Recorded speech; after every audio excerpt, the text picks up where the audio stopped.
be in a new division and coming up against much more wilier teams, there's an opportunity for London next season, if they can retain the core of this squad, to have a real kick on and you know, threaten getting back up into Super League potentially for them.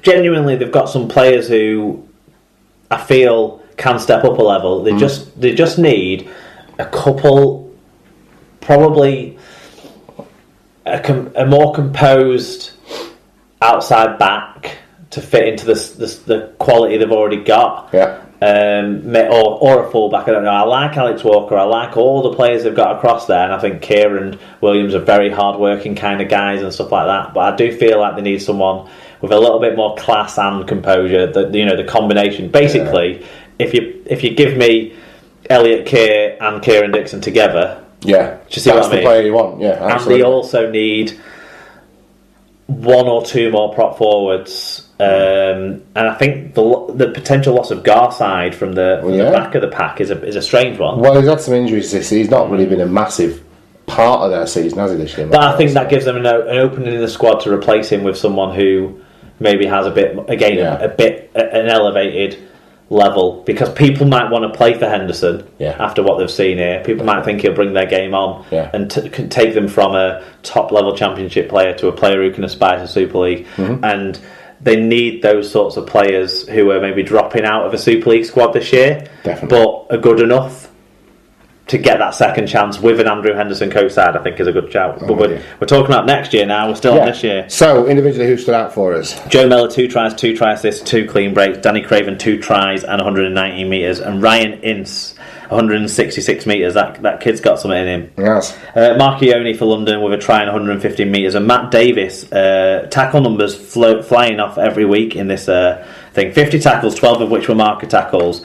And I think that's only one component of his game, and I think he's a player who can reach a new level as well. I think he's one who's on the up. Fantastic. Okay, final game of the weekend then. Featherstone 0, Warrington 68 in front of 2,441. Refereed by Scott Michalauskas, coming over here and refereeing our games. And Wire Joe got in touch to say, "Come back, Tony, all is forgiven. It's amazing what pressure can do. And having had the pressure relieved for seemingly the first time this year, we decided to throw the ball around and score some points. Ratch was very good and Hiku was fantastic again. Such a shame he won't be with us next year. The result doesn't mean anything, but it's always nice to have an afternoon off from pulling my hair out." Yeah, and 68-0 against Featherstone is an impressive result, isn't it? Feather no mugs. So fair play to Warrington for what they were able to achieve. And scores from all over the park as well. Yeah, they were up practically a point a minute in the first half. Obviously, that was where the damage was done, and early was scored. Multiple try scores from all over the pitch. Having a couple of people back in the side like Ben Curry and Darryl Clark gives a positive for the Wire fans to look forward to for next year. Tempered with the disappointment that Peter Hiku, the star of the show, again, as he has been in everything good that you've done in the qualifiers, is out the door. Yeah, there you go. I don't have a lot to add on that. I've seen the tries. Warrington were dominant. Featherstone really are done now, aren't they? I ain't even seen the tries. I've just read a couple of match reports. That's about all you've got to see, really. And we don't have any individual stats because they weren't published. No, it's Featherstone games. They don't have them. There you go. Okay, so what does all that do to the standings? But they must do them because they get the players' scores for the Dream Team. So why don't they put them on the website like we get the other ones? Maybe they don't have that. Maybe they don't pay for broadband. Anyway, Warrington are the only side to remain 100%. Hull KR don't care really, their job is done.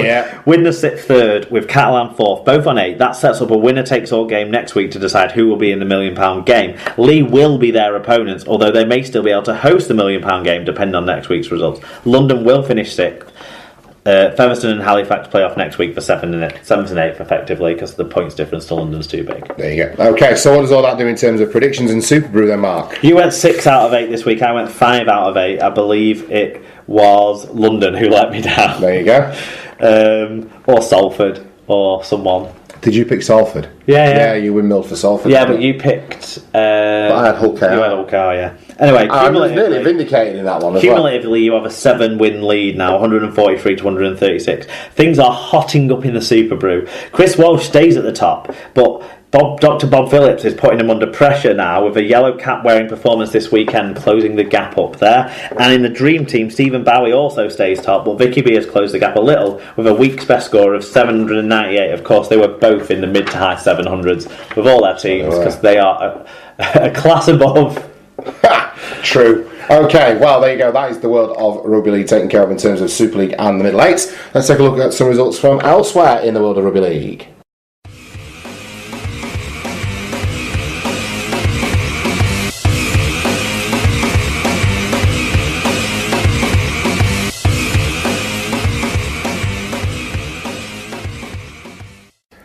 Okay, so to some results from elsewhere in Rugby League then. Round 7 of the Championship Shield competition saw Toulouse beat Swinton 38 points to 34. Batley beat Sheffield 34 points to 18. Bradford, there was a lot riding on that Batley Sheffield. Let me finish. 72 to 16 over Rochdale. There was a lot, wasn't there? I want you to be able to talk about Bradford after I told you.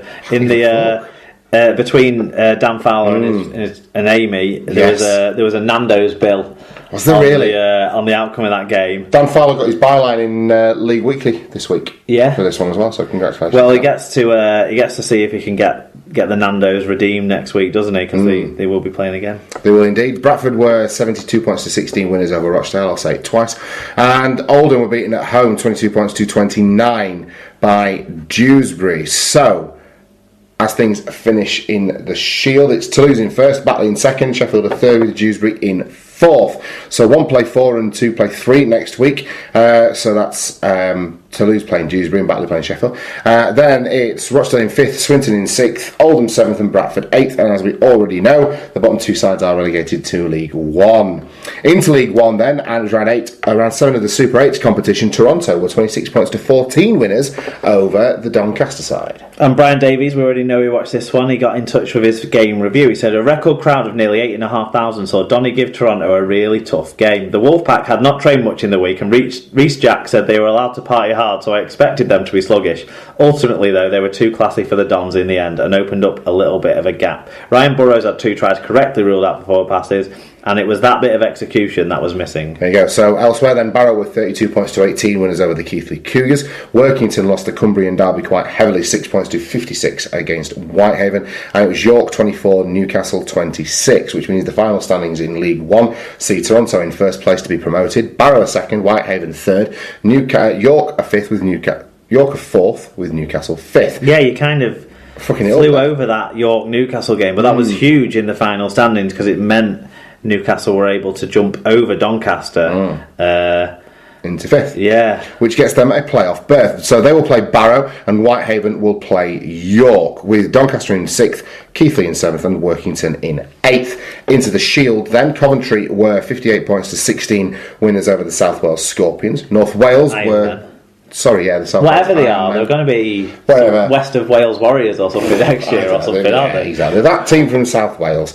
North Wales Crusaders were 28 points to 14 winners over the Oxford Blues. Yeah, and our pal Mark Butler got in touch here. He said, standard end of session fair at Queensway. A promising season had fizzled out for the Crusaders, and the first half was in that vein. It was 10-6 to Oxford at the break, after the visitors seized on a loose pass twice to score. Without it being much better after the break, Crusaders got away from Oxford, even riding out a period of pressure with a man in the bin. I don't know if Mark... I haven't looked at the Instagram feed, have you? Mark was possibly putting some pictures up over the weekend. There was some great stuff from the Toronto games from the last couple of weeks as well, that Martin put up, which I only saw halfway through the week, but they were great stuff. Yeah, the Toronto guys have been brilliant, hasn't he? Martin, yeah. But yeah, did Mark get some pictures up? Have you had a look? I'm having a look now. Was it the Queensway Sports Complex? Yeah, well, there's one there. With his girl enjoying the game. There you go, look at that. Let me do a quick search and I will find Super League Pod. Bear with me, I'll have it all for you. Super League Pod. So, we've got... Yes, he did put some pictures up. So have a look at those to see what the facilities are like in Wrexham and stuff. Thanks for those, Walians there. Well done, bravo. Cheers, I didn't Mark. have the heart to even go looking at anything after the game yesterday. There you go. Another good one, and yes, some really good ones from the Toronto lads. Okay, where are we up to then? Gloucestershire All Golds were 42 points to 28 winners over the Dewsbury B team. Yeah, and Lee Randall said, the last game of the season and finally a good performance to end with for the All Golds, with some quality tries. Now to sit... He's finally started punctuating it. He's putting commas in weird places and full stops in the middle. Maybe you should just stop getting in touch voluntarily with our podcast, Mark, for fear of your criticism. No, Lee's a good lad. Yeah, he is. He says, now time to sit back and wait to find out about the All Golds future. So maybe for the last time, come on, you All Golds. Yeah. Alan Witt's also going... I know the club stays are going, but I'd quite like to pick up their coach. Well, he's on the way anyway, isn't he? Alan Witts said, started and finished the season with wins against Hemel. Just like the rest of the season, the All Golds don't like to win comfortably. They like to make a game of it. After going 18-0 up and flying, they thought it would be better for everyone to see a closer game than it needed to be. In the end, the All Golds score when it matters. Some great tries to finish off a positive season. Now let's see what the future holds. You've certainly seen a lot of scores there with the All Golds. Now, if the team is a different team and is in Bristol, which is the most likely looking scenario, unfortunately for Oxford and All Golds fans, but fortunately for them too, I suppose, in a way, if they get a better team to support. Yeah. I don't know. But even so, they've had some great entertainment there, and I'm sure the university will still plug out its products. Of course it will. Final game from the Shield then saw Hunslet beat London Scholars 18 points to 12, which means Hunslet finished first with Scholars in second, so they will host them in the final. Crusaders are third, the All Golds are fourth, Coventry lie in fifth, Oxford finished sixth, Hemel were seventh, with South Wales Ironmen bringing up the rear in eighth. NRL Finals Week 2 mark then, Brisbane Broncos were 13 points to 6 winners over the Penrith Panthers.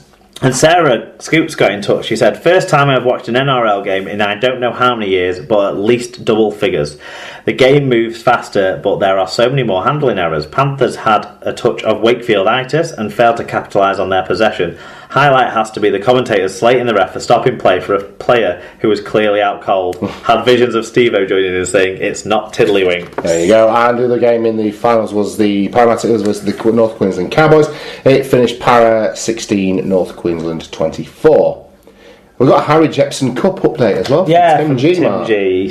So Tim Griffiths, he sent us an email with a bit of detail about the weekend's game. So he said, good day with the London and South East side yesterday as we ran out 54 points to 10 winners over the east of England. A late withdrawal from hooker and previous man of the match, Byron Creighton, through illness, saw young George O'Connor come into the run-on side. Yours truly was running the water and the kicking tee, meaning I could channel my inner Steve McGee. The game started in a downpour with the East on top and scoring first as both sides made errors in the slippery conditions. London gradually started to complete sets. A try just before half-time saw London edge ahead before running in 7 unanswered tries in the second half to finish 54-10. The scoreline doesn't reflect how close the game was. East were a skillful side who were well controlled by halfback Scott Aspinall, and they will be a tough opposition in the final next week. Credit where it's due, the referee was excellent and let the game flow.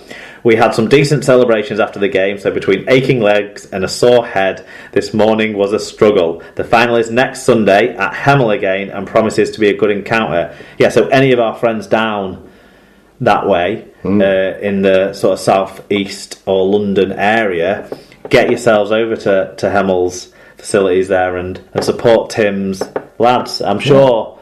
I know that the London Origin games kicked off over the weekend. Yes, I didn't see the results or stuff, but I'm not sure if they're sponsoring again this year, but I'm sure Aaron can get in touch with updates on those as well over the next couple of weeks. That'd be really cool. Yeah. I think I'm friends with Aaron now. Aaron Smith, there you go. What did he say? No, that's not you. Well, we'll let Aaron send in some details for next week. Yes, indeed. And Tim as well on update on the final. And let's celebrate the good work continuing to be done in the grassroots by our friends down there. Indeed. Okay, that is the world of Rugby League well and truly covered. Let's take a look into the future now as we bring you our predictions for round 7 of the Super 8s and the qualifiers.